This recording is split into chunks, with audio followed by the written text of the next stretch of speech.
درودتان روی نادیلا. انصاف علی هدایت هستم و برنامه 120 مهندسی جهل رو با تورق یک کتاب ترکی قدیمی دست نوشته تخصصی و یا علمی یا ادبی آغاز میکنم. امیدواریم که در شکافتن دیوار مهندسی جهل که در 250 سال گذشته بر جهان به خصوص بر ترک ها و مسلمانان حاکم شده قدمی برداشته باشیم.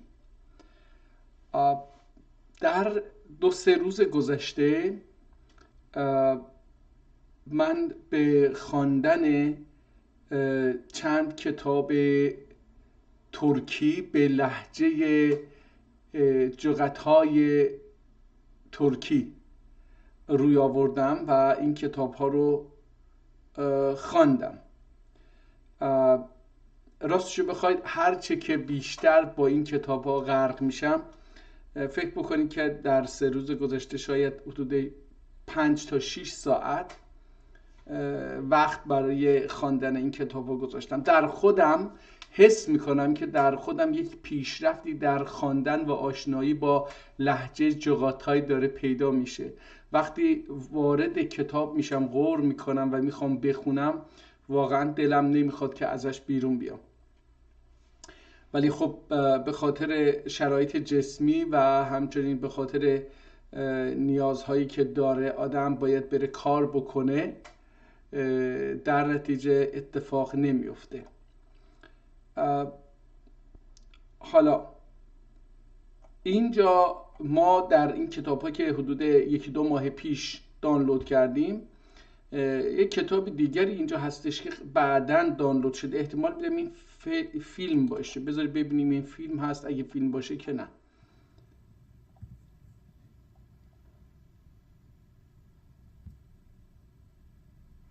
احتمالاً صدا هست ولی صدا نداره. Mənfəət götürməyi onların məntəqəsində də این پس چیز نیست.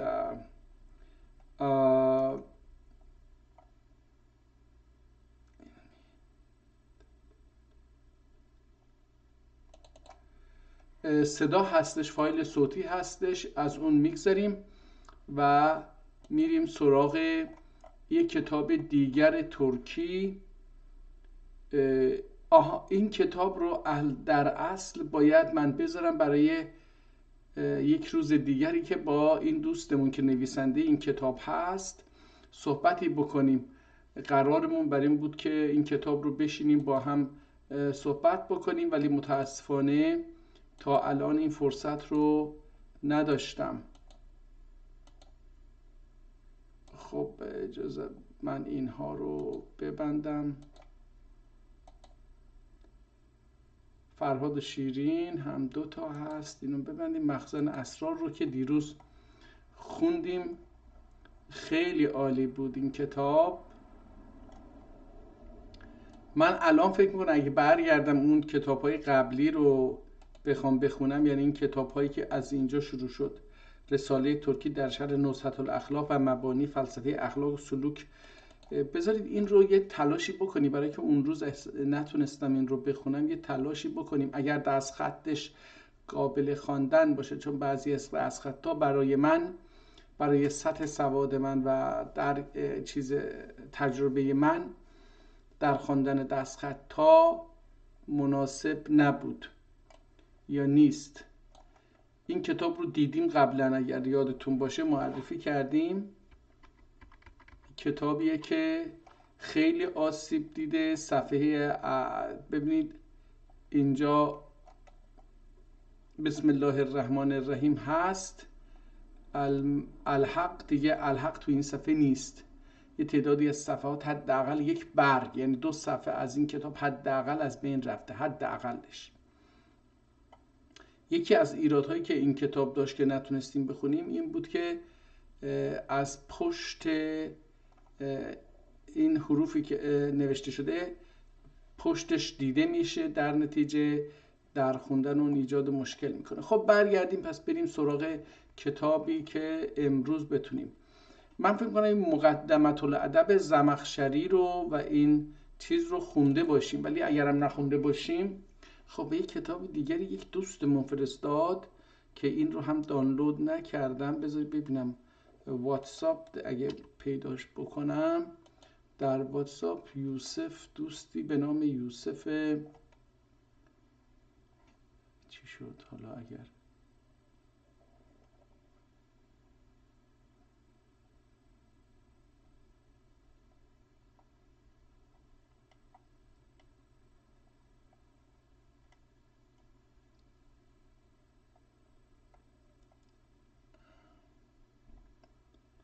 یوسف کور این کتاب رو فرستاده. بذارید ببینیم اگر بشه این کتاب هم جزو کتاب‌های بسیار مهم باید باشه که در ایران ما با این کتاب آشنا نیستیم. بذارید ببینیم چی پیش میاد، این کتاب در چه وضعیتی هستش. Çavuş tarixdən xəbərdarlıq bültəni indi. Göktəpə faciəsinə bir mərsiyə. این هم چیز، این چیه؟ چاووش تاریخ‌دان خبردار بولتن ایندیر. حالا این چی هست؟ بذار ببینیم.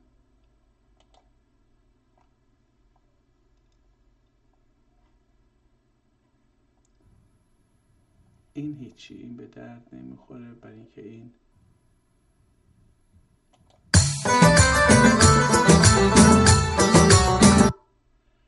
اوکی. این کتاب کجا رفت؟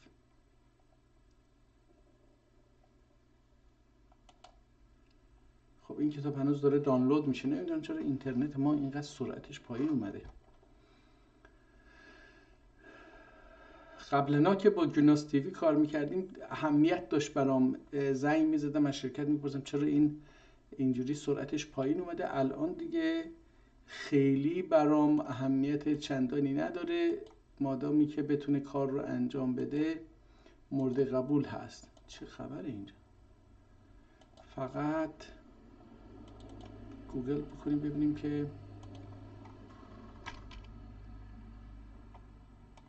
تست بکنیم ببینیم که اینترنت سرعتمون امروز خیلی پایینه، خیلی پایینه. خب حالا گوگل رو روشن بذاریم، ممکنه ازش کمک بخوایم بعدا. خب ظاهراً به گفته دوستمون، به نوشته دوستمون، در اصل Nadirşah Afşar Sultan Mahmud Osmaniye göndərən məktubları Türkiyədə bir kitabda çap olmuş. حالا در ترکیه اومدن که نامه هایی رو که سلطان محمود، احتمالا بین سلطان محمود عثمانی و نادرشاه افشار مبادله شده یا فقط نامه های نادرشاه افشار رو جمع کردن به شکل یک کتاب در آوردن. این خیلی مهمه از نظر سیاسی و از نظر اینکه ما با گذشته خودمون آشنا بشیم. خیلی مهمه. این کتاب PDF این کتاب 368 صفحه هست. بذارید ببینم که این نگاه کنید، دو زبانه احتمالا نوشته شده. مقدمه اول به ترکی لاتین هست، مقدمه‌ای که دوباره تکرار میشه پیشگفتار. کلمه نامه در زبان فارسی به معنای مکتوب است. این واژه در مناسبت دیپلماتیک دولت عثمانی در مفاهیم متفاوتی به کار رفته است. در واقع نامه‌های ارسالی پادشاهان عثمانی به سران دولت‌های خارجی، نامه‌های همایونی، نامه‌ها و پیغام‌های صدراعظم‌ها و شیخ الاسلام‌ها به مخاطبان خارجی نیز مکتوب نامیده می‌شد. خب حالا در اینجا یه چنین چیزی رو، مقدمه رو دانشیار دکتر اوغور اونال، مدیر کل آرشیوهای دولتی، یه چنین کتابی رو، مقدمه رو نوشته برای چنین کتابی. بعد ما اینجا لیست بخش لاتین رو میبینیم که لیست در هر صفحه‌ای در چه موردی صحبت میشه.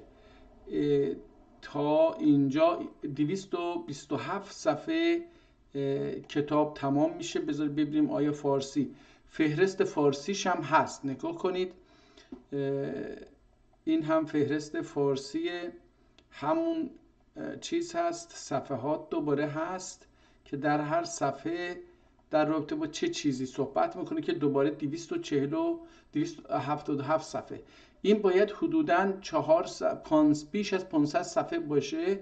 ولی حالا برگردیم یه مقدار پایینتر بریم ببینیم که در هر صفحه PDF چه خبر هست.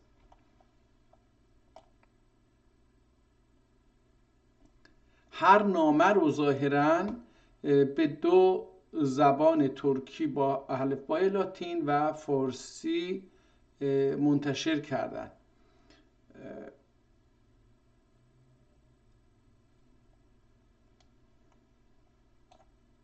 کتاب خیلی جدید چاپ شده، در نتیجه از نظر کیفیت و از نظر کاغذ از نظرش نیازی به چیز نداره. ایندکس داره که دوباره اینجا حالا اگه بخواد یکی از طریق کلمه به دنبال یه چیزی بگرده، یکی بخواد از طریق هر چیزی که به دنبالش بگرده، اینجا میتونه اونها رو پیدا بکنه.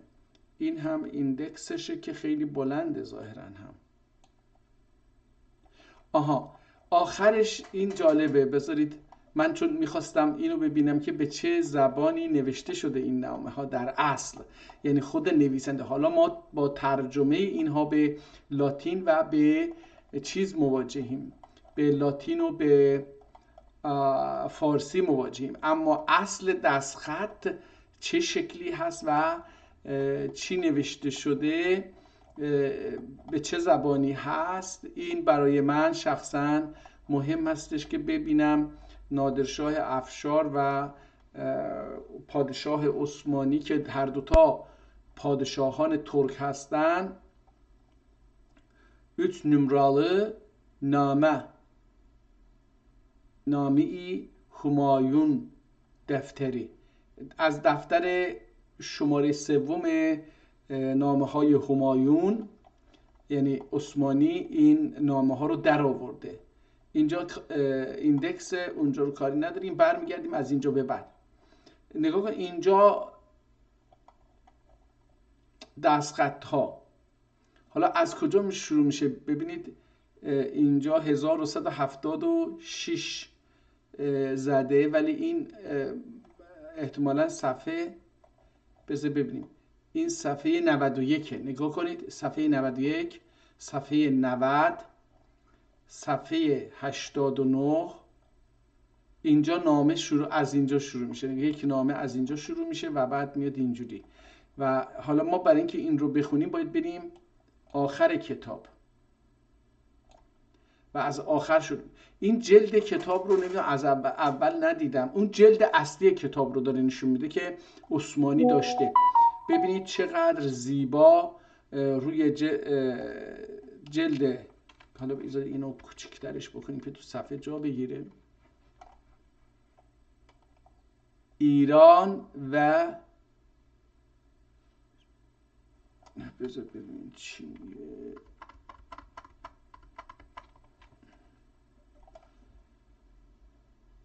همایون شاهنامه، ایران و شاهنامه همایون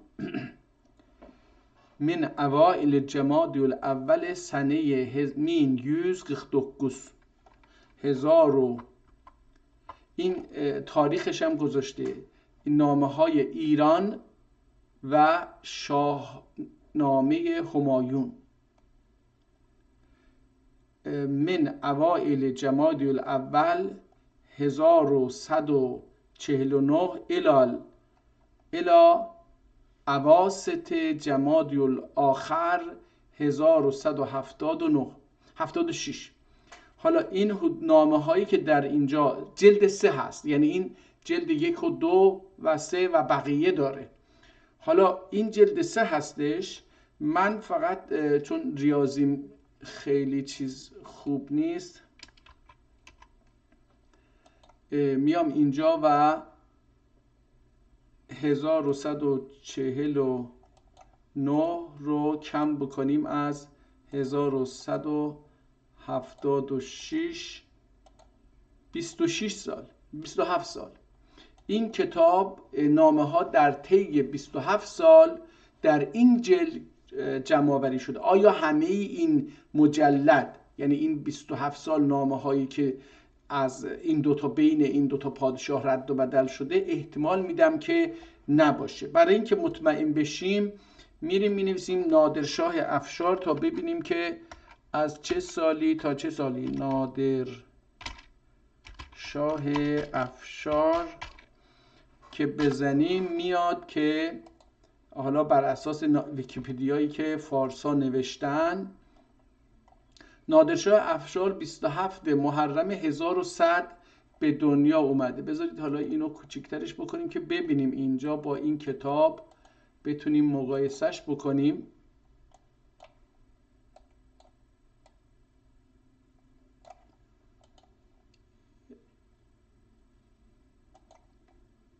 خب گفته که نادرشاه افشار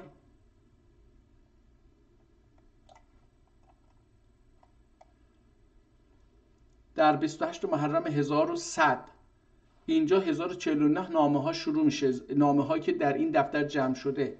1100 به دنیا اومده و 1160 1100 به دنیا اومده، 60 سال زندگی کرده. این وقتی که فوت کرده نادرشاه، شهید شده در از توسط فارس ها، این نامه ها قطعا در اون زمان تاریخ دیگه تموم شده دیگه. شبی که ایشون رو ترور میکنن فارس ها دیگه این نامه نگاری ها تموم میشه. ولی این کتاب تا 1176 نامه هایی رو که سلطان عثمانی یا سلطان های عثمانی به دیگران می نویسن رو جمع کرده. پس این کتاب مجموعه نامه های بین عثمانی و نادرشاه افشار نیست، بلکه مجموعه نامه هاست که باید خواند و دید که در بین اینها چند نامه به چیز تعلق داره. ما حالا برای اینکه این کتاب دستخط رو بخونیم از پایین به بالا بخونیم، یعنی از آخر کتاب برمیگردیم به طرف اول ببینیم که چی میشه. اینجا نامه شروع میشه: نادرشاه طرفیندن رکاب همایون مستطاب کلان نامنون صورتی دور. نگاه کنید اون کافی که در گذشته مثل نون میخوندیم در اینجا هم دیده میشه. نادرشاه طرفیندن رکاب همایون مستطاب کلان نامنون صورتی دور. اینجا کلان رو با یه مد و یه آ هم گذاشته که خیلی معلوم باشه که این کلان هستش. نامنون صورتی دور. بسم الله الرحمن الرحیم. حمد و سپاس افزون از هیته و حواس، هیته وهم و حواس، سزاوار ذات خداوند بی همالیست که احتمالاً بی همالیست که سلاطین معدلت آیین را به فهوای و جعلناکم خلائف فی الارض جهت اصلاح حال و انجاه امانی و آمال خلایق برگزیده و در خصوص رفع نزاع و وقوع التیام فیما بین طبقات انام به مودای و اذکر و نعمت الله اذ کنتم اعداء فالف بین قلوبکم فاصبحتم بنعمته اخوانا، شبستان خلاف و عناد را مصلح صبح صادق و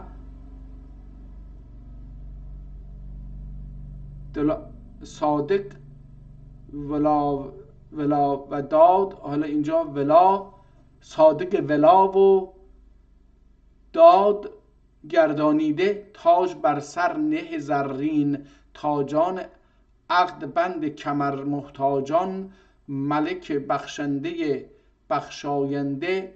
بخشاینده در بر روی همه بگشاینده، و درود بیرون از دایره فکر و قیاس، شایسته روح مطهر و مرقد منور رسول عدیم المثالی است که کوش بشارت به نوش عامه امم، به گوشواره سمین حدیث گرین کرین. طوبی للمصالحین اولیک هم مقربون. تزیین بخشوده و به شاهراه صلاح ذات البین شعبة من شعب النبوة دلالت فرموده. خیلی از آیه های و حدیث های خیلی جالبی استفاده میکنه. نگاه کنید، خیلی صلاح ذات البین شعبة من شعب النبوة دلالت فرموده، شعبی از شعب نبوت، خیلی از صالحون اولئک المقربون، اولئک هم المقربون. یا اون بالا گفتش که چی؟ بشارت، نه این پایینی بود، میخوام این چیزی که نوشته و جعلناکم خلائف فی الارض. خلائف خلیفه، جمع خلیفه هست، میگه که یه خلیفه در روی زمین نیست، خلائف هست. اینجا داره می نویسه، حالا میخواد خودشو مقابل عثمانی قرار بده. اصلاح حال و حالا وذکروا نعمت الله اذ کنتم اعداء، نعمتهای خدا رو به یاد بیارید در زمانی که دشمن بودید. اذ کنتم اعداء فالف بین قلوبکم، و خداوند در بین شما الفت ایجاد کرد. فاصبحتم بنعمته اخوانا، به نعمتی که پس بیدار شدید، یعنی پیدا شدید در میان شما چی شد؟ نعمت برادری در میان شما برقرار شد. اینها رو از قرآن میاره که آقا یه زمانی اگر دشمنی بوده دیگه بذاریم کنار. آیه ها خیلی مشخصه. هر دوتا ترکن، ولی خب داخل حکومت ترک ها خیلی جنگ ها بوده، یعنی تمامی بشر هم اینجوری بوده، در طول تاریخ اینجوری بوده. انسان ها به خاطر حالا دلایل شخصی، گاهن دینی، گاهن مذهبی، گاهن اقتصادی و گاهن ملی، ارقی، قومی، با هم جنگیدن. این طبیعت بشر بوده در تاریخ، هنوزم هست. حالا اینجا میگه که شاهراه صلاح ذات البین شعبة من شعب النبوة. میگه نبوت شعبه های مختلفی داره که یکی از اونها اینه که در شاهراهی بیفتیم که صلاح ذات البین، بین شعبه های مختلف یه صلاح ایجاد بشه. یک راه صلاح اینجا صلح، از کلمه صلح میاد. دلالت فرموده یک تاگوهر محیط هستی، قطب فلک خداپرستی، خورشید نگین عرش مسند ختم همه انبیا محمد صلی الله علیه و علی آله الابرار و خلفائه الاخیار و اصحابه الکبار. نگاه کنید اینجا میاد میگه آقا خیلی این کلمات رو مشخصی که آدم سیاسی بسیار ذکی انتخاب کرده. محمد صلی الله علیه، اول حضرت محمد رو میگه قبول دارم، و آلهی فرزندان حضرت محمد رو قبول دارم، الابرار انسان‌های آزاده، و خلفائه الاخیار، خلفایی هم که اخیارا خودش خیار کرده، اختیاری برگزیده. اختیار اینجا اخیار به معنی انتخابی، خلفایی که انتخابی اند. ببینید در ایران امروز و گذشته به خلفاء راشدین به غیر از حضرت علی فحش داده میشد، لعن داده میشد، و این اینجا داره چی میگه؟ میگه آقا اونها رو به رسمیت میشناسم.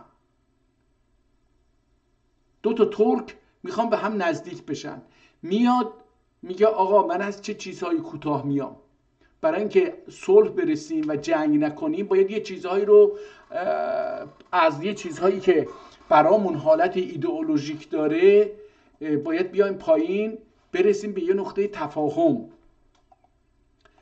و اصحابه الکبار. حتی من اصحاب کبار، خیلی از اصحاب هستش که شیعه ها دیگه نمیپذیرن، فحش و بد و بیراه میگن، میگه آقا نه، اون اصحاب کبار رو هم من قبول دارم. نگاه کنید مثلا معاویه شیعه ها قبول ندارن، خیلی بهش میتازن، ولی معاویه یکی از بزرگترین کشورگشایان جهان اسلام بوده.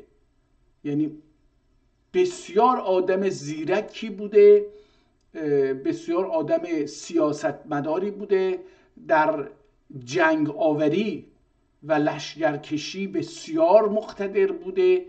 اینجوری نبوده که حضرت علی رو شکست بده با سیاست و جنگ، نه، خیلی ها رو در جهان اون روز شکست داده و خب اسلام رو به اون مناطق برده یا اون مناطق رو جزو سرزمین های اسلامی قرار داده. در نتیجه نمیشه این آدم به این بزرگی رو از جامعه جوامع اسلامی بیرون انداخت، گفت من تو رو به رسمیت نمیشناسم. چه تو به رسمیت بشناسی چه نشناسی، این فرد در تاریخ اسلام نقش بازی کرده. امروزه هم که من الان مدتی که با حوادث سوریه سر و کار دارم پیدا میکنم، میدانهای اصلی اکثر شهرها، مدارس، مساجد، خیلی جاها به اسم همین شخصیت معاویه هست. حالا بحث های مختلفی در این زمینه میتونه باشه، ولی ربطی دیگه 1000 سال 1200 سال از اون جنگ های بین حضرت علی و این آدم گذشته. حالا حضرت علی خودش تسلیم شده، خودش اگه خودش خلیفه میدونست که میدونست و مردم هم انتخاب کرده بودن، در یه جنگی به خاطر نواقص سیاسی و انتخاب های غلطی که کرده حضرت علی خب حکومت رو از دست داده و تسلیم هم شده. نگفتی که آقا دوباره من می جنگم، دوباره نجنگیده، گفت آقا صلح بکنیم، صلح کردن، آدم ها رو انتخاب کرده، فرستاده. چه بازور چه میتونسته بگه آقا من خلیفه هم قبول نمی کنم، کسایی که شما میگید بره مذاکره بکنه قبول نمی کنم، من میخوام فلان کس بره. خب اگر تسلیم دموکراسی که خودش داشته شده و یه انتخابی رو که مردم خواستن، جنگنده ها، سربازان، سرداران خواستن، اون رو فرستاده برای مذاکره، اونها فکر می‌کردن این آدم خیلی زیرکی هست برای مذاکره که فرستادن. همونطور که خوارج بعدن گفتن آقا ما قبول نمی‌کنیم، علیه علی شوریدن، علی هم میتونست بگه آقا من قبول نمی‌کنم، میتونست بجنگه، ولی خب این کارو نکرد. یعنی گفت آقا یه انتخابی بوده، یه قراردادی بوده، من این قرارداد رو رسمیت میشناسم، تمام شد رفت. حالا شما آتش کاسه داغ‌تر از آش نشید، پاپتر از پاپ نشید و بذارید تاریخ در همون جایی که بوده وجود داشته باشه که اما بعد مرفوع رأی خورشید اعتلای همایون و ضمیر منیر مهر انجلای ملاطفت مشهون اعلی حضرت سپهر مرتبت ثریا منزلت. دقت بکنید این حالا ببینیم بر این ضمیر منیر مهر انجای نگاه کنید. ضمیر منیر نورانی، ضمیر درون روحیه، ضمیر منیر مهر انجلای مهر انجلای ملاطفت مشهون اعلی حضرت سپهر مرتبت ثریا منزلت کیوان رفعت برجیس سعادت بهرام سولت آفتاب خصلت ناهید بهجت عطارد فتنت. اون سیارات آسمان رو ببینیم برای چی میشماره. عطارد فتنت، قمر طلعت، سلیمان شوکت. هم به حضرت سلیمان میتونه برگرده به عنوان پیغمبر، هم برمیگرده به سلیمان عثمانی، سلیمان قانونی، برمیگرده. سکندر که نصفت، نوشیروان معدلت، مصدوقه از سلطان العادل زل الله منطوقت الشفقه علی خلق الله اعظم سلاطین جریان افخم الخواقین دوران برآرنده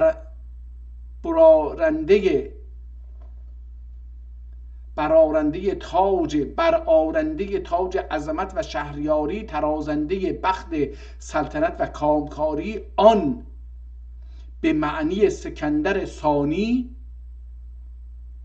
رنده خاندان آل زنده، احتمالا باشه رنده اینجا دیده میشه، زنده خاندان، احتمالا رنده باشه، رنده خاندان آل عثمانی. نگاه این همه صفات بسیار عالی 3 سطر 4 سطر رو نگاه کنی. از اینجا کجا شد؟ از اینجا. اما بعد از اینجا، یعنی از این سطر تا اینجا رو 1 2 3 4 5 سطره. خاندان آل عثمانی، پادشاه فلکجاه ستاره سپاه خدیو اسلام پناه، زل الله سلطانا بریین خاقان البحرین، خاقان البحرین خادم الحرمین. هنوز ادامه ده. خادم الحرمین الشریفین از ثانی اسکندر ذوالقرنین. نگاه کنید، نجما لفلک السلطنت و شوکه و عظمت و الخلافه و الرأفت و المرحمه و المعدلت و الاحسان و الآشان سلطان. حالا اینجا دیگه میرسه محمود خان. این محمود خان رو چند بار کتاب ازش خوندیم، یعنی دستورش به فرمانش کتاب نوشته شده در اصلش. سلطان محمود خان ابن سلطان مصطفی خان خلد الله ملکه. نگاه کنید، میتونم بگم که 1 2 3 4 5 6 7 سطر، در هر سطر حدوداً 1 2 3 4 5 6 7 8 9 10 11 12 13 14 15 16 17 در هر سطر بیش از 17 کلمه برای توصیف سلطان عثمانی به کار برده. اینجا این نشون میده که خودشو کمتر از اون میدونه و میخواد یه جوری دلشو به دست بیاره. و این جنگی که بین 2 برادر ترک وجود داشته این رو تمامش بکنه. داره بهش میگه آقا من دارم کوتاه میام دیگه، این همه تو رو عزیز و گرامی میدارم، بیا کارو تمام بکنیم، به من فرصت بده اینجا سلطنت بکنم، ما اینجا بر اساس یه چیزایی با هم به توافق برسیم. خیلی عالیه. محمود خان ابن سلطان مصطفی خان خلد الله ملکه و سلطانه می‌دارد که از هنگامی که تصدیق ربوبیت داور منان و اقرار خالقیت کردگار مستعان بر زبان بایندگان از انس و جان که آفریده حضرت اوییم جاری شده، اطاعت پیغمبری را که به ما مرحمت فرموده بر ما لازم گردیده و ما جماعت اهل سنت. نگاه کنید، و ما جماعت اهل سنت از پیروی آن سرور بهره‌ور بوده ایم. نگاه کنید، خودش رو جماعت اهل سنت میدونه. من اصلا اینو نمیدونستم. و ما جماعت اهل سنت از پیروی آن سرور بهره‌ور بوده ایم. و بعد از آن که مقدمه خروج شاه اسماعیل، خروج میگه، نگاه، شاه اسماعیل صفوی خروج کرده، عصیان کرده. علیه عثمانی، یعنی این ممالکی که بعداً عثمانی شد که الان ایران گفته میشه، یه مقدارش هم صفوی بزرگتر بود، میگه اینجا ملک عثمانیه که یه آدمی به نام شاه اسماعیل صفوی خروج کرده، غیر قانونیه. میگه من اینو از اینجا دارم میفهمم که من این کتاب رو نمیخواستم راستش بخونم، فکر کردم چون فارسی دیگه نخونیم این نامه رو، اما نگاه خیلی نکات بسیار کلیدی در این هستش. و بعد از آن که مقدمه خروجش، حالا این مقدمه خروج عصیان غیر مشروع علیه حاکمیت مشروع عثمانی، این مقدمه رو چه کسانی و چه حاکمیت هایی در دنیای اون روز فراهم کردن که یک کودک 12 ساله بیاد در مقابل عثمانی عصیان بکنه، این رو باید سوال پرسید. چون که این همه پول لازمه، سلاح لازمه، تکنولوژی ساخت سلاح لازمه. این سلاح ها از کجا میاد؟ اینها چجوری، این کارگاه ها چجوری دایر میشه؟ چجوری به این خیلی سوال های بسیار زیادی اینجا مطرح میشه. میگه بعد از آن که مقدمه خروج شاه اسماعیل صفوی از قضایای فلکی روی داد، حالا اینجا میبنده به آسمان که آقا این دیگه دست ما نبود، قضای فلک اینو چیز کرد. به قول اون سعدی که میگه ماه و چی در فلک کارن، باد و ماه و چی در فلک کارن که نانی به کف آریم و به غفلت نخوریم. اینجا میگه آقا اونا در کارن که این آدم بیاد پادشاه بشه، یعنی دست خودش نبوده این، اصلا اینجوری میتونیم بگیم دست خود شاه اسماعیل نبوده. فلک روی داد بنابر تعقیب و اغراض بعض سخنان از او انتشار یافت. میگه اغراضی، بر اساس یک اغراضی سخنانی از زبان شاه اسماعیل صفوی انتشار یافت که باعث نزاع و نفاق بین مسلمین، بین فرق مسلمین و امت سیدالمرسلین گردید. میگه یه سخنانی بر اساس غرضهایی به شاه اسماعیل صفوی نسبت داده شد که باعث، خیلی نامه جالبیه، باعث نزاع و نفاق بین فیما بین در میانه فرق مسلمین، فرق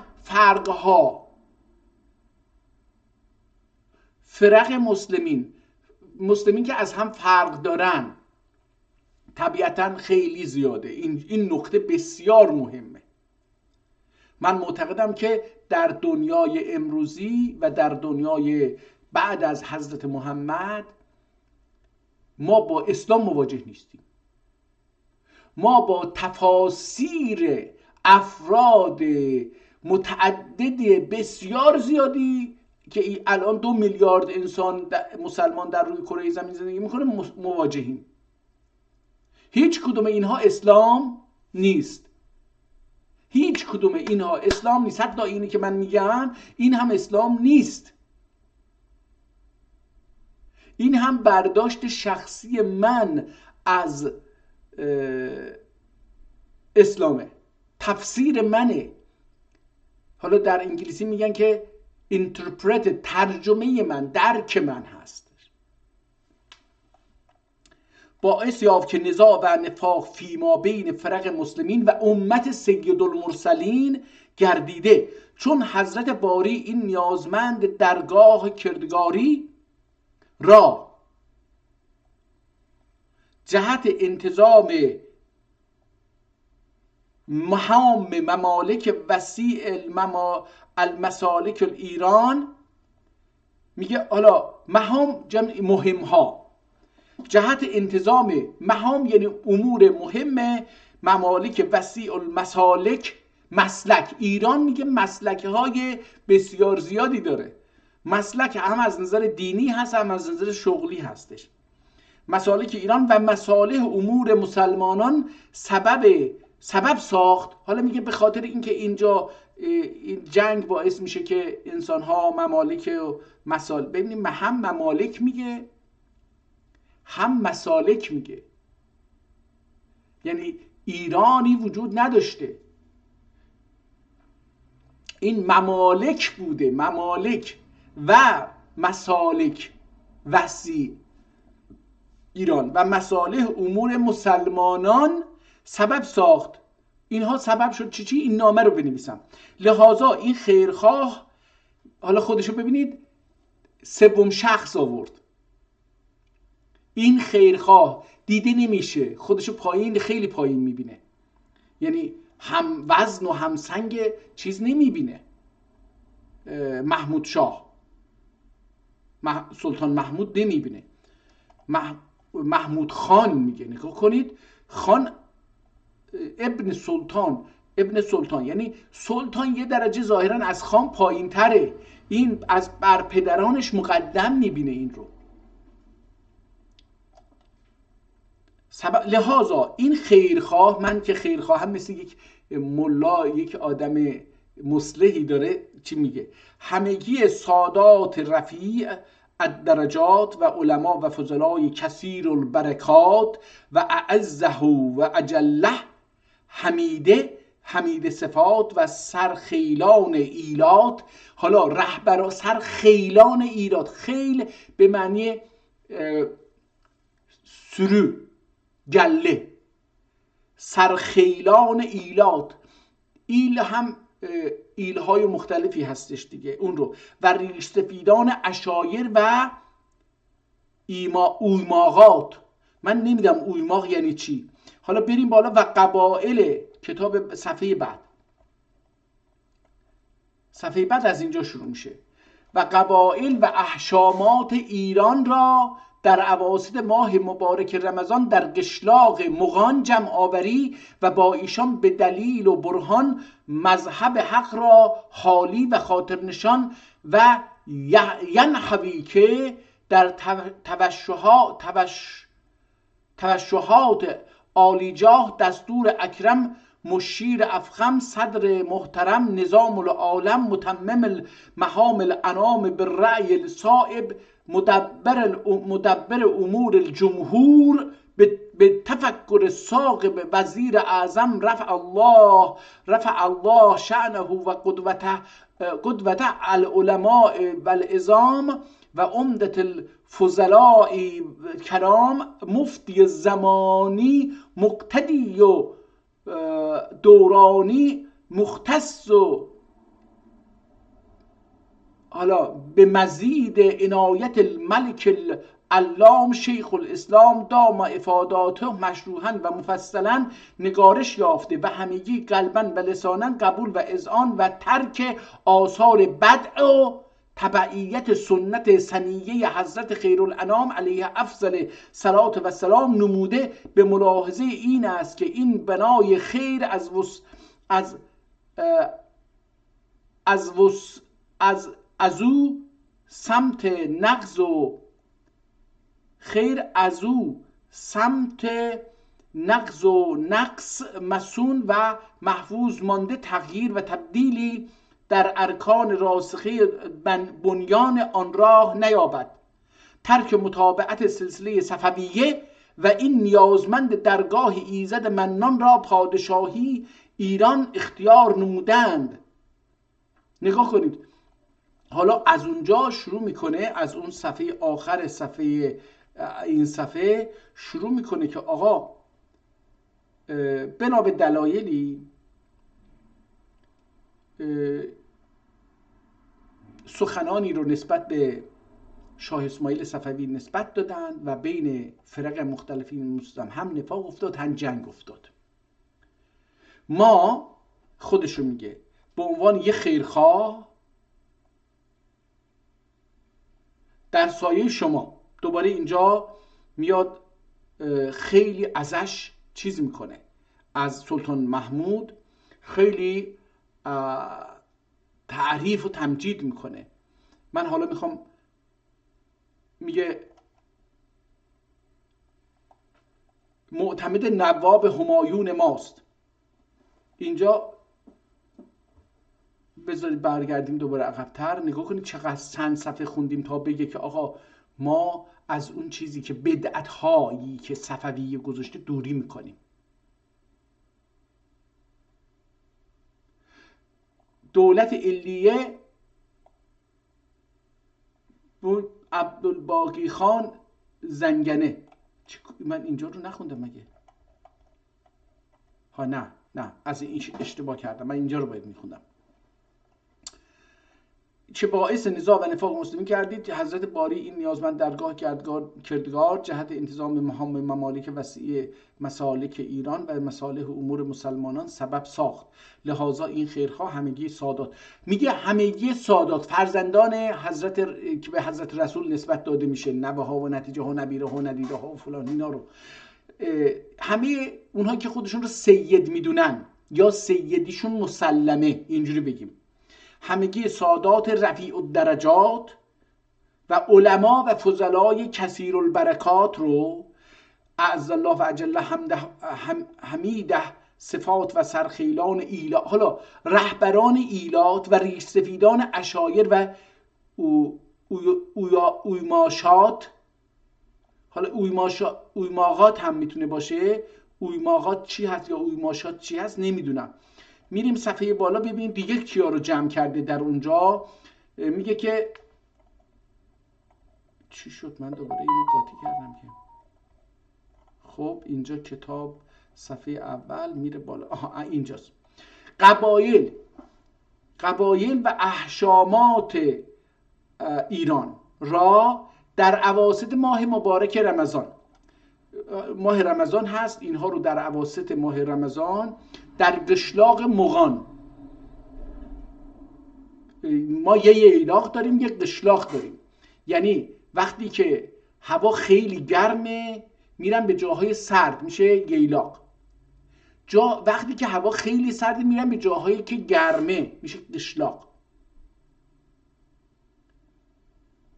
یعنی یایلاق، قشلاق. وقتی هوا خیلی گرمه میرن جاهایی که چیزه، حالا یایلاق. میگه اینها رو در اواسط رمضان در قشلاق مغان، هوا اونجا مناسب تر بوده، احتمالاً اواخر پاییز یا اواخر پاییز یا زمستان بوده که اینها رو جمع کرده تو قشلاق، اونجا هوا گرمه. اینها رو، این رهبران رو جمع کردن در اونجا، سیدها، ملاها، رهبران قبایل و ایلات و اینها رو جمع کرد، صاحبان احشامات، اونایی که تیولدار هستن، خیلی زمین و حیوان دارن، اینها رو جمع کرده در اینجا. من حالا فکر می‌کردم فقط فرماندهان سپاه رو جمع کرده، تا الان فکر می‌کردم، ولی نگاه کنید خود نامه میگه که از تمامی اقشار در اونجا جمع کرده. مغان جمع‌آوری و با ایشان به دلیل و برهان، با این آدم‌ها که اینجا جمع کردن، ملا و سید و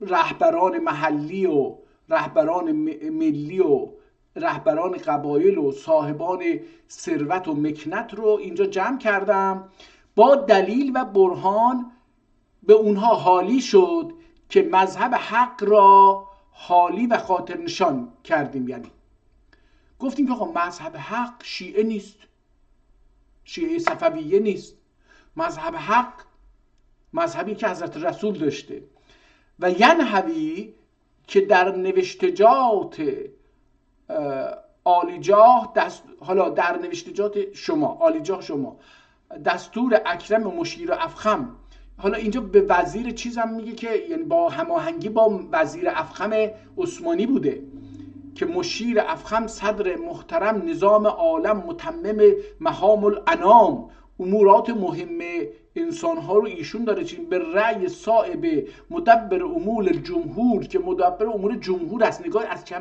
از کلمه جمهور هم استفاده میکنه. نگاه کنید جمهوری کلمه ناآشنایی برای مسلمان ها نبوده، برای اینکه مسلمان ها اومدن در قضیه بعد از فوت حضرت رسول یه جمهوری کردن، مهاجرین و انصار نشستن و قبل از اینکه حضرت محمد رو دفن بکنن خلیفه رو انتخاب کردن، جمهور بوده. یه نوع برای اینکه همه مسلمانان نه، ولی مسلمانان که در مدینه بودن و بلافاصله باید در انتخاب رهبر بعدی برای اسلام و جهان اسلام اقدام میکردن، اینها اولین کاری کردن این بود که باید میومدن و درست هم این کارو کردن، باید رهبر رو انتخاب میکردن و این جمهوره. و بعدش هم جمهورهای مختلفی در تاریخ هم اسلامی هم غیر اسلامی ترک ها وجود داشته. حالا اینجا هم میگه ها این جمهور، کلمه جمهور و مفهوم جمهور برای، میخوام اینو بگم که برای از نظر سیاسی معنی داره و این معنی رو میدونسته. حتی خود این نادرشاه افشار این کلمه رو که آورده، مدبر امور الجمهور به تفکر ساق به وزیر اعظم رفع الله شأنه و قدوة العلماء و العظام، قدوتر هستش و قدوة العلماء و العظام و عمدة الفضلاء الکرام. حالا اینا رو میگه دیگه مفتی زمان. حالا یه مفتی هم بوده، مفتی که در عثمانی احتمالاً بوده، مقتدا دورانی. حالا چی بوده؟ مقتدای دوران بوده، یعنی کسی بوده که انسان ها ازش تقلید میکردن. المختص به مزید عنایت الملک العلام شیخ الاسلام، شیخ الاسلام که در استانبول بوده احتمالاً، دام افاداته مشروحاً و مفصولاً نگارش یافته. حالا میگه این صحبت ها مشروحاً نگارش یافته، نوشته شده. من نمیدونم آیا کسی میدونه که این نوشته های نادرشاه افشار در مغان در کجاست؟ چون میگه نوشته شده. این مباحثات، این دستورالعمل های نظام مفتی و نمیدونم صدر شیخ الاسلام در اونجا که حضور داشته، اینها نوشته شده و همه گفتن که آقا ما از شیعه اثناعشریه میریم بیرون. درست نیست و به صلاح هم نیست. نگارش یافته و همگی قلباً و لساناً از عمر باور درونی و زبانی و لساناً قبول و اذعان، قبول کرده اند و اذعان به زبان گفته اند که و ترک آثار بد، آثار بدعت و تبعیت سنت. میگه اون آثاری که بدعن یعنی بدعت اونها رو ترک بکنن و تبعیت سنت سنیه حضرت خیرالانام، بیان از سنت سنیه حضرت رسول علیه افضل الصلاة و السلام تبعیت بکنن. نموده به ملاحظه این است که چرا اینجوری، به ملاحظه این است که این بنای خیر از وسعت از او و سمت و نقص مسون و محفوظ مانده. و برای اینکه بخوایم این حرکتی که بنای خیر که از احتمالا از وسمت نوشته، احتمالا خیر از وسعت، نقص و یا احتمالا نمیدونم و سمت و وسمت نقص، احتمالا از وسمت نقص و نقص مسون و محفوظ ماند، که این از سمت از این نقص و فلان اینا مسون بمونه، از بین نره این کاری که ما شروع کردیم. یکی از دلایلی که احتمالاً فارسا ایشون رو ترور میکنن همینه. میخواد این شیعه افراطی رو کنترل بکنه و شیعه افراطی که فارسا هستن از گذشته بهش گفتن غلو دیگه، غالی کسانی که یعنی غلو میکنن، کارشون دروغگوییه. غلو دروغگوییه. تغییر و تبدیلی در ارکان راسخة البنیان آن راه نیابد. میگه هیچ تغییر و تبدیلی در این چیزی که ما به وجود آوردیم، ارکان اون ایجاد نشه. ترک متابعت سلسله صفویه، از سلسله صفویه متابعتش رو ترک بکنیم، تبعیت از اون سلسله رو ترک بکنیم و این نیازمند درگاه ایزد منان را پادشاهی ایران اختیار نمود. میگه که ما هم به عنوان پادشاهی که در اینجا هستیم این راه رو به لطف خداوند نیازمند این هستیم. این نیازمند درگاه ایزد، منی که نیازمند درگاه ایران هستم، این رو اختیار کردیم. حالا جمهور اینجا جمع شد، شیخ الاسلام هم حضور داره، علما هم حضور دارن، سیدها هم حضور دارن، سران لشکر حضور دارن، فرماندهان، سران ایلات و عشایر و احشامت هم حضور دارن.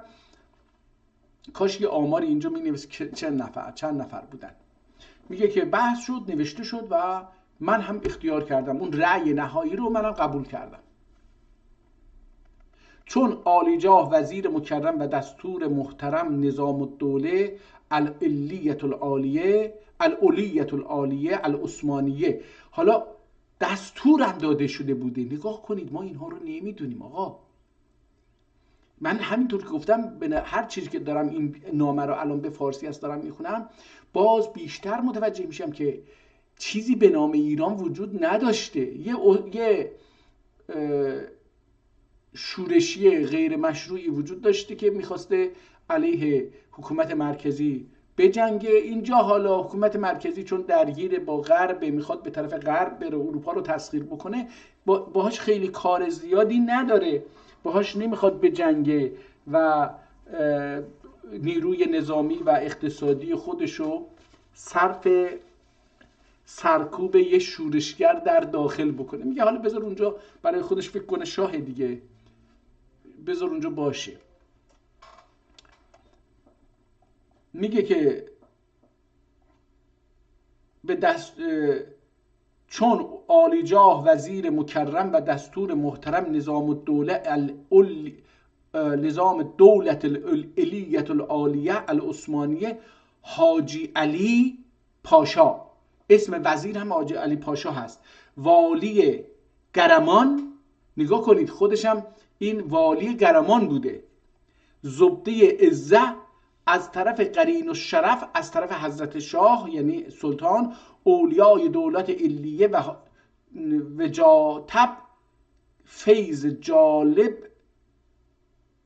امنای سلطنت ثنیه، مأمور به امر مکالمه در خصوص مصالحه بود. حالا این والی گرمان که احتمالاً حاجی علی پاشا باشه، این مأمور مذاکره هست، به همراه یه هیئتی برای مذاکره اومده. والی گرمان زید گرمان زید عزه یعنی عزتشو بزرگ زیاد بکنه، از طرف قرین و شرف یعنی همون وزیر صدر اعظم سلطان عثمانی محمود خان، اولیای دولت علیه و جات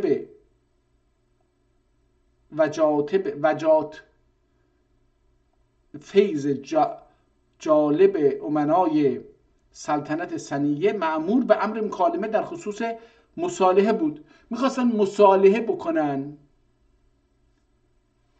مصالحه از کلمه مصلحته، به مصلحت برسن که آقا مصلحت چی هست.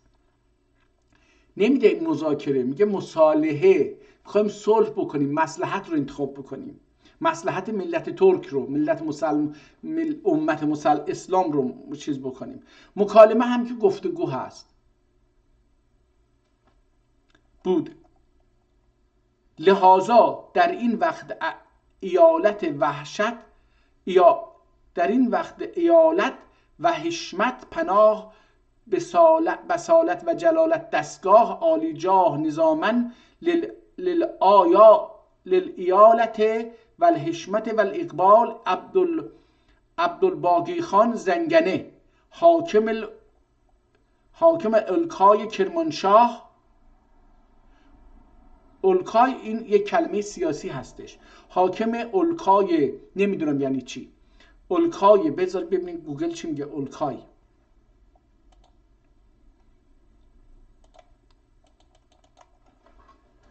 الکای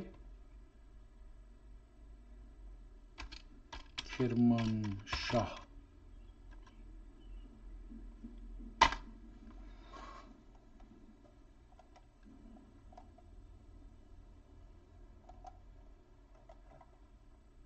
نمیاره، بذار ببینیم.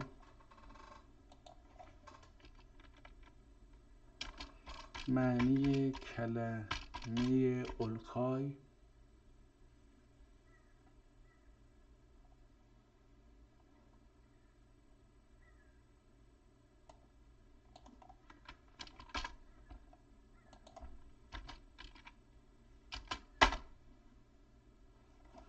کلمه الکال در زبان فارسی میتواند معنای مختلفی داشته باشد. به طور کلی الکی با کسره روی الف به معنای بیهوده، بی جهت یا دروغکی است. همچنین الکا بدون یا ممکن است به عنوان یک نام خاص یا اصطلاح فنی به کار رود.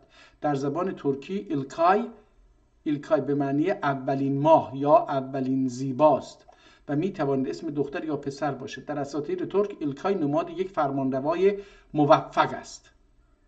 بنابراین برای درک دقیق معنی الکای باید به بافت و کاربرد آن در جمله توجه کرد. الکای با کسره روی الف، الکای به معنای بیهوده، به جهت بی جهت یا دروغکی است. بدون یا الکا ممکن است یک نام خاص باشد. الکای در زبان ترکی به معنی اولین ماه یا اولین زیبا است و میتواند اسم دختر یا پسر باشد. الکا در اساطیر ترک به نماد یک فرمانروای موفق است. پس حالا اینجا فعلا الکای، اینجا دیکشنری آپاندیس ببینیم چی میگه.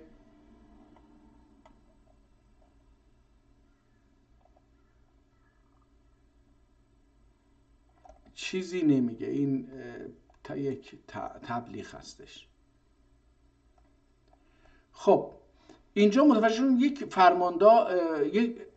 فرمانروای الکای. پس اسمش چی هست؟ عبدالباقی خان زنگنه، حاکم الکای کرمانشاه. البته اینجا وقتی الکای میشه دیگه به معنی کرمانشاه نیست، این الکای مثل ایالت هستش. احتمالاً ایلکای باشه، یعنی رئیس ایل کرمانشاه. نمیدونم، حاکم منطقه میخونم، حالا مثل استان امروزی مثلا باشه، نمیدونم، یه چیز کوچیک مثل فرمانداری و اینا، نمیدونم. را که از امراء جلیل الشأن ایران و معتمد این نیازمند خالق سبحانه است. خودشو نیازمند معرفی میکنه خیلی نسبت به عثمانی در درجه 100 خودش رو در سطح زیر صفر در مقابل اون میبینه. اصلا چیز نیست این که من با اون همسنگم، این وجود نداره در این نامه. برای همین اینها رو پنهان میکنن از ما. این معتمد ایران و معتمد این نیازمند خالق سبحان است به رسم ایلچیگری و رسالت پیام آوری و سفارت تعیین و عالی جاه سلالت السادات و الافاخم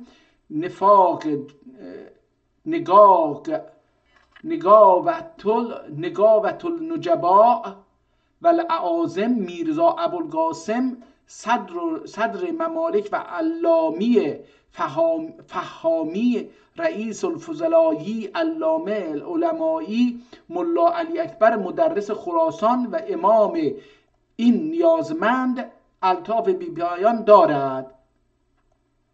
داوردیان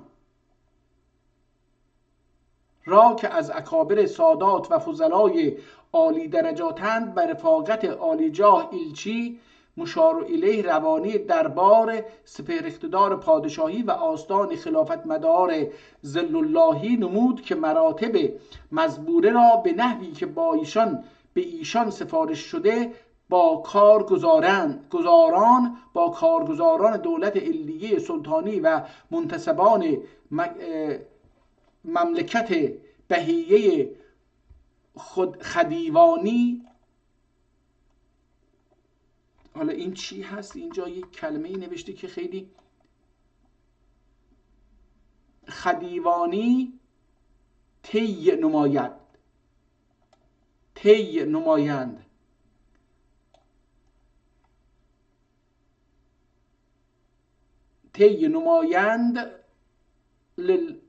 نمود که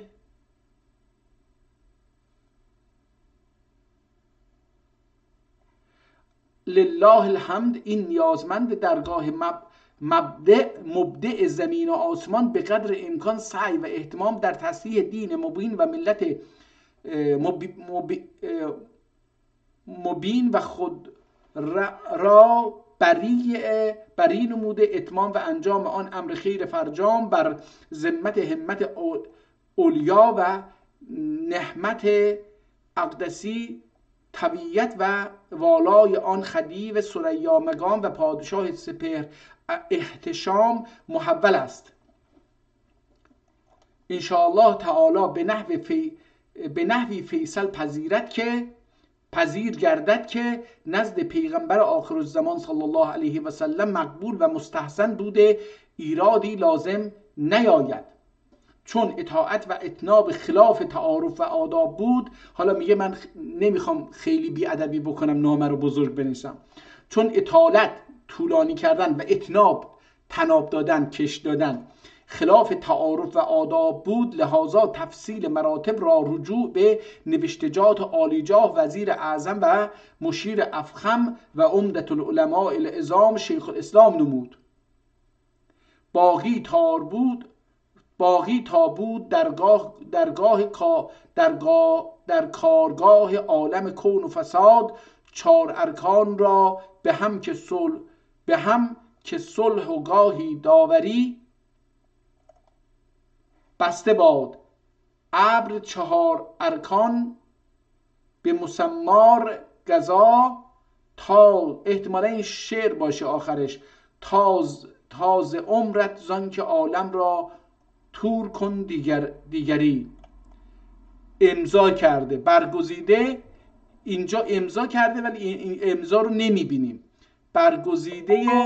برگزیده قادر دو جهان بود نادر. امضا کرده، نه، برگزیده قادر در جهان بود نادر. خودش رو اینجا یه مقدار میگه که خداوند من رو در جهان برگزیده، حالت شعری داره، امضا کرده. خب نگاه کنید دوستان، این کتاب رو ما باید بخونیم، ما باید بفهمیم که تاریخ ما چی هست. با آنکه فارسی هست ارزش خواندنش رو داره، برای اینکه یکی از رهبران ما ترک های آذربایجان و ترکمن صحرا، ترکمن ها در اصل ما ترکمنیم دیگه، زبانمون یه مقدار تغییر کرده در طول زمان از ترکمنی به طرف چیز، امروز هم هی تغییرش بیشتر میشه به خاطر این شیعه بودن. ولی خب هر چه به طرف غرب رفتیم، یعنی در ترکیه هم میبینیم که تغییر زبان وجود داره، اونها هم ترکمن هستن، ترکیه هم ترکمنه، ولی هر چقدر به طرف غرب میریم زبان تغییر میکنه. یعنی از چین که اویغور هستش، ازبکستان و تاتارستان و مغولستان و اینها میایم، هرچه به طرف غرب میان زبان تغییر میکنه. ما دیروز قبچاق رو خوندیم. قبچاق الان در میتونم بگم که در ترکمن صحرا، ترکمنستان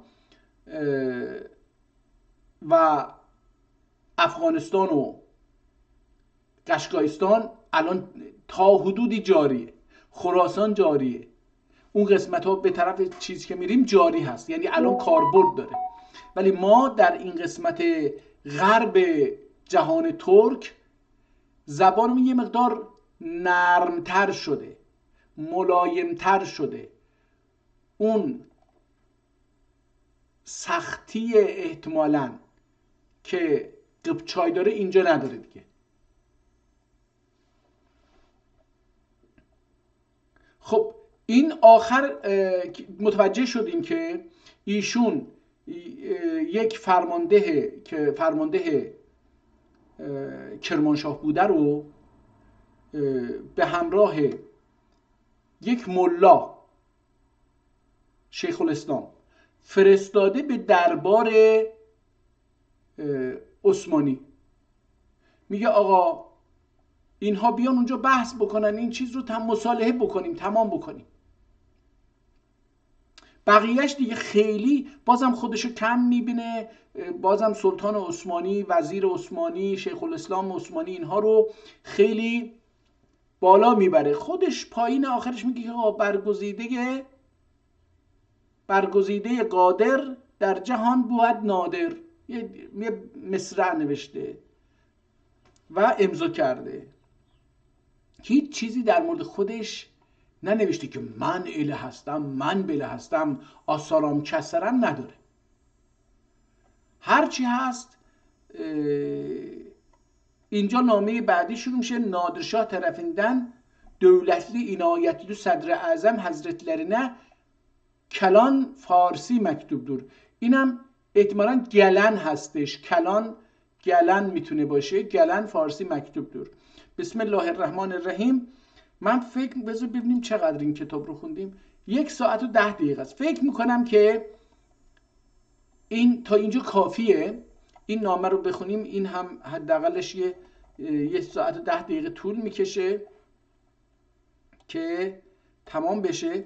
ولی فکر میکنم دوستان این کتاب رو من دانلود کردم، دوستان دیگه هم میتونن این رو دانلود بکنن و بخونیم با تاریخ خودمون، تاریخ درست خودمون، نه از منابع ایران پرستان ضد ترک بخونیم. بیایم از منابع خودمون بخونیم، حتی به زبان فارسی بخونیم، ولی نگاه کنید نوشته خود شهید نادرشاه افشار رو بخونیم خودمون، بعد بشینیم با هم کلماتش رو بحث بکنیم که چون که هر کلمه‌ای که اینجا نوشته شده احتمالاً 10 بار این رو عوض کردن. این شکل نهایی اون یک تصمیم سیاسی دینی هست. این یک چیزی نیستش که بیا سخنرانی بکنه. این سخنرانی خامنه‌ای نیست. این یک تصمیم سیاسی که عقبه داره، تاریخ داره. اومده چند صد نفر رو، چند هزار نفر رو از سراسر ممالک محروسه که حالا ایران اینجا میگه، مجموعه رو میگه که ممالک محروسه و چی گفت؟ ممالک و اقشار هم نگفت، یه چیزی گفتش که اینها ایران نامیده میشه. یعنی یه اسم نداره، ایران نیست، ممالک و چیز ایران هست، اسم ایران وجود نداره در اصل. میگه که اینها جمع شدن روزها و هفته ها احتمالاً در مغان بحث کردن، بحث دینی کردن، بحث حدیثی کردن، بحث تاریخی کردن، بحث راستی و دروغی سیاسی کردن که آقا چه چیزی افتاده که صفوی اینجوری کرده، چه بدعت‌هایی بوده. اینها رو دیدن و خیلی هم تاریخش نزدیک به صفویه. یعنی صفویه خیلی تور نیست، صفویه تازه مثلا 20-30 ساله سرنگون شده، از بین رفته. حالا اینها دارن بررسی میکنن ببینن که در صفویه چه چیزایی رخ داده. اونها اون بدعت ها رو میبینن، میگن آقا خب ملاها میگن آقا این نبوده، مثلا 200 سال پیش 300 سال پیش که چیز نبوده، این نبوده، ما مثلا این مذهب رو داشتیم و فلان بهمان اینجور بوده، اینا بدعت های جدیدی هستن، اینها رو کنار بذاریم. من فکر میکنم علت اصلی قتل و شهادت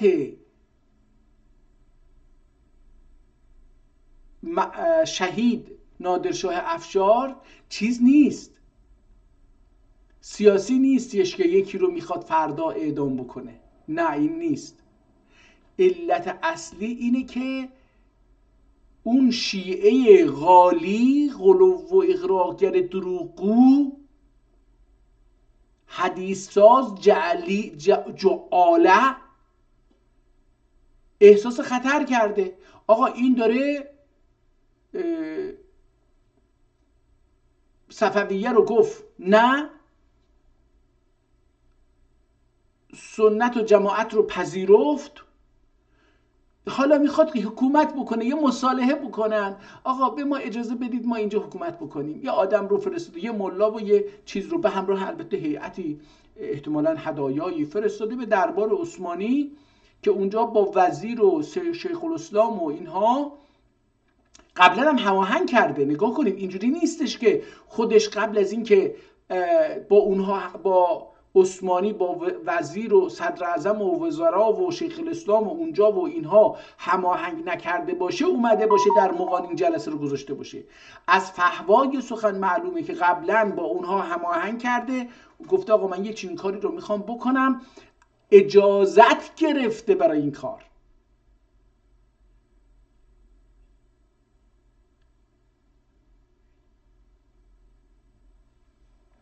حالا این نامه دوم،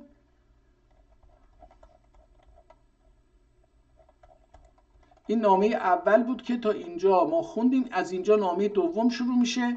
من اگر این رو بخوام بخونم 1 ساعتی طول میکشه، ولی اگر فقط بخوام بخونم نه اینکه ترجمه بکنم خیلی عالی خواهد بود. بسم الله الرحمن الرحیم. جناب معالی نصاب، وزارت و حشمت و اقبال پناه، ابهت و عظمت و اجلال دستگاه، شهادت و بصالت انتباه، عالی جاه، قدوة الوزراء العظام، عمدة الامراء الفخام، ناظم مناظم الامور، مناظم الامور بالرأی الصائب كعفل محام الجمهور، بالفكر الصاغب مؤتمن الدولة العلية الخاقانية، معتمد السلطنة الألوهية السلطانية، البهیة السلطانیه، وزیر صاحب تدبیر، صافی رأی، مشیر صاحب ضمیر، مشیر صاحب ضمیر، ملک آرای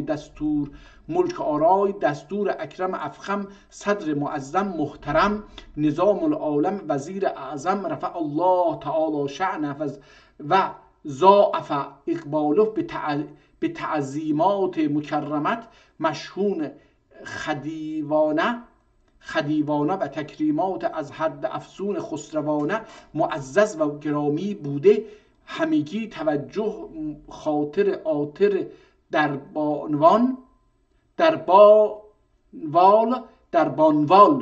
بانوال را بازدیار دولت و تضاعف حشمت خیش مصروف و متعلق شناسند. بعدها مشهود رأی مملکت پیرامی دارد که بر عالمیان ظاهر و عیان است که منشأ نزاع و جدالی که در این مدت فیما بین مسلمانان روم و ایران واقع شده سبب و باعث آنچه بوده، از زمانی که از تقاضای آسمانی شاه اسماعیل صفوی خروج نموده، از زمانی که از تقاضای آسمانی شاه اسماعیل صفوی خروج نموده، بنابر اغراض فاسده و استقرار کار خود، بنای این گونه فتنه و فساد و قتل و عناد در میان طوایف و مسلمانان که همگی امت یک پیغمبر و پیرو یک کتاب و یک قبله اند گذاشته که الان آثار آن باقی بوده. در این وقت نواب همایون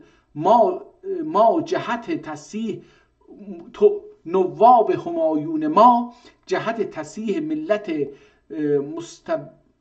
مستبین و ترویج دین مبین، مسببین هستش این احتمالاً، ملت مستبین و ترویج دین مبین که موروثی اهل ایران است، و رفع نزاع و جدال بین المسلمین، تمامی سادات عظام و علما و فضلای کرام و اعیان اعزه و سرخیلان و ایلات و عشایر ایران را در اواسط ماه رمضان مبارک رمضان در قشلاق مغان مجتمع و به تأیید جناب اقدس الهی و باطن مقدس حضرت رسالت پناهی، رفع حجاب شبهه و اختلاف از چهره مذهب حقی کرده بر تمامی اهل ایران به حجت و برهان حالی و خاطر نشان فرمودیم که این امور باطل بیفایده ناشی از اغراض فاسده سلسله صفویه و مخالف قول رسول مختار و اصحاب کبار و ائمه اطهار و همگی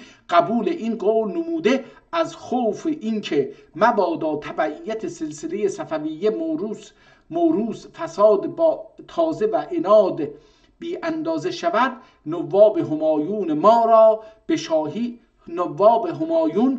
را به شاهی و سروری که موروثی ایل جلیل ترکمان بود اختیار نمودند. نگاه کن، خودشو ترکمن میدونه و میگه ایل اینجا به معنی ملت.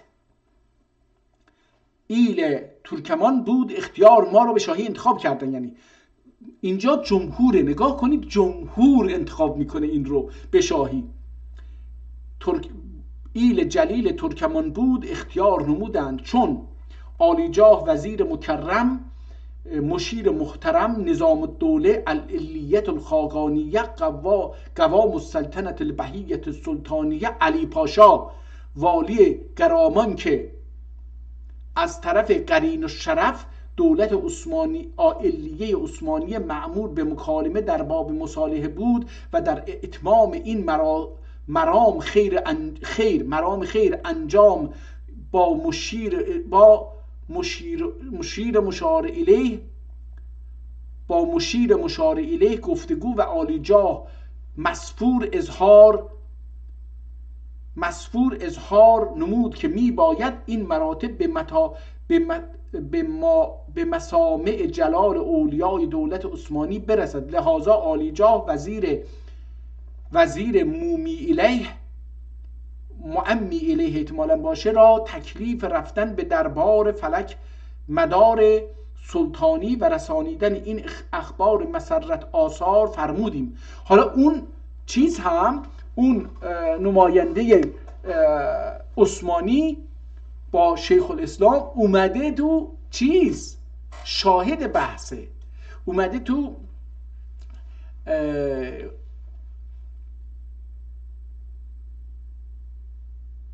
گروتای مغان، اونجا شاهد بحثه.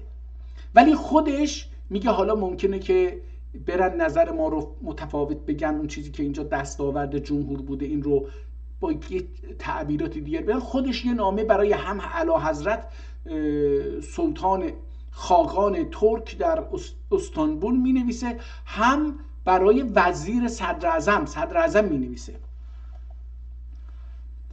که میگه می باید این مراتب به مسامع به گوش جلال اولیای دولت عثمانی برسد. لحاظا عالیجاه وزیر معمی الیه را تکلیف رفتن به دربار، حالا یا وزیر خودشو یا چیز رو، به دربار فلکمدار سلطانی و رسانیدن این اخبار مسرت آثار فرمودیم. هرچند وزیر مکرم مشار الیه به اعتبار عدم رخصت در مراجعت به جانب فیض جالب دولت عثمانی جهت امور مذکوره که تأمل داشت، اما چون انجام این امر خیر فرجام منتج فواید عظیمه دنیویه و اخرویه این دولت علیه بود، معمی الیه را راضی و ایالت و شوکت پناه حشمت و جلالت دستگاه عالیجاه نظامن للایالت و شوکت و الحشمت و جلالت و الاقبال عبدالباقی خان که همون بود زنگنه حاکم، که این رو عبدالباقی خان زنگنه حاکم الکای کرمانشاه. الکای یک صفت جغرافیایی هست آقا جان. الکای مثلا داشتیم چی بود، من حالا یادم نیست ولی اینهایی که چیز هست یادم هست میبینم، کند محال مملکت. من این سه تا رو الان یادمه. مثلا کلان روستای من هست، گرداغ محال، آذربایجان از چند صدها هزاران روستا و 10 محال و 1 مملکته. تشکیل شده آذربایجان. خب میگه که عبدالباقی خان زنگنه حاکم ایلکای کرمانشاهان را که از امرای جلیل الشأن و معتمد نواب همایون است، همایون ماست، به الچیگری و سفارت آستان معدلت بنیان عثمانی تعیین و عالیجا سلالت السادات و اعاظم الخلاصة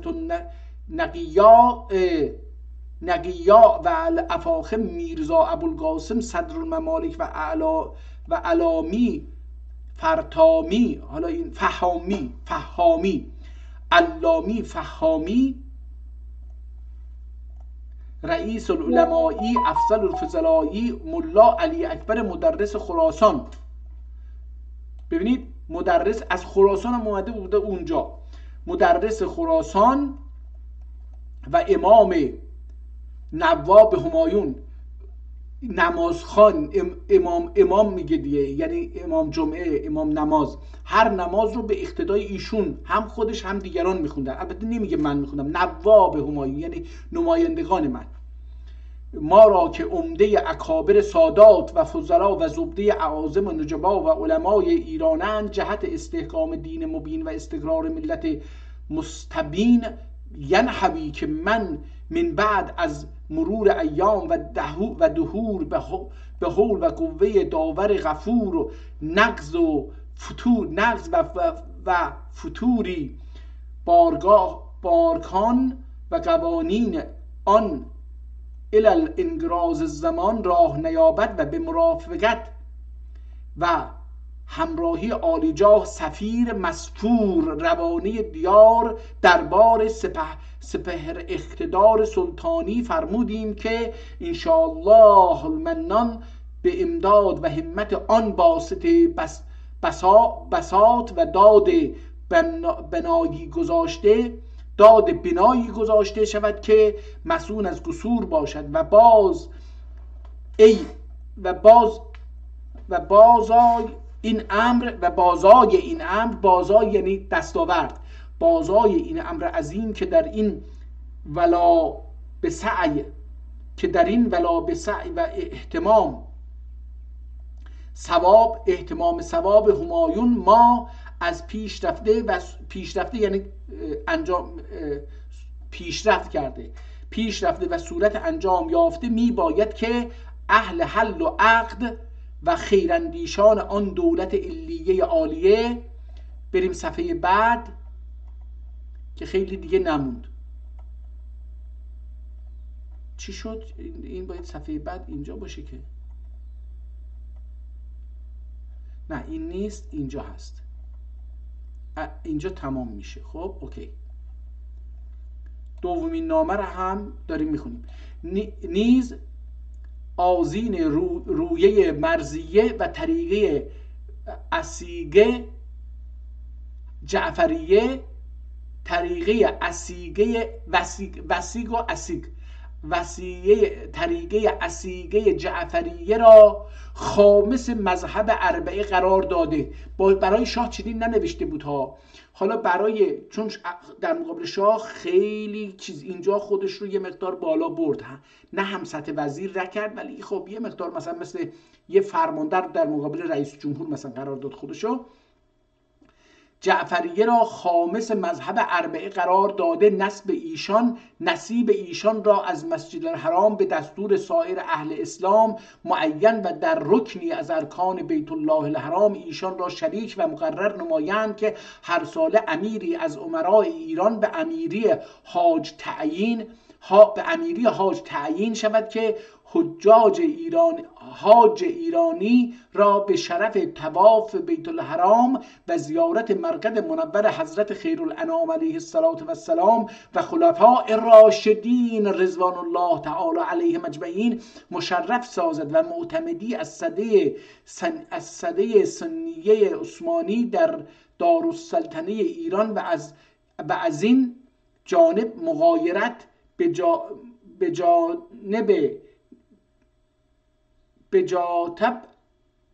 مجاتب نیز معتمدی در دارالخلفی عظماء روم مقیم باشند تا آثار یک جهتی و اتحاد ما بر عالم و عالمیان ظاهر گردد و اسرای ایرانی که در ممالک وسیع مسالک روم باشند، هر یک که به رضا و رغبت ازدواج اختیار نموده باشند بر عقد خود باقی و آنچه راضی نباشند چون موافق شریعت مقدسه نبوی خدمت آنها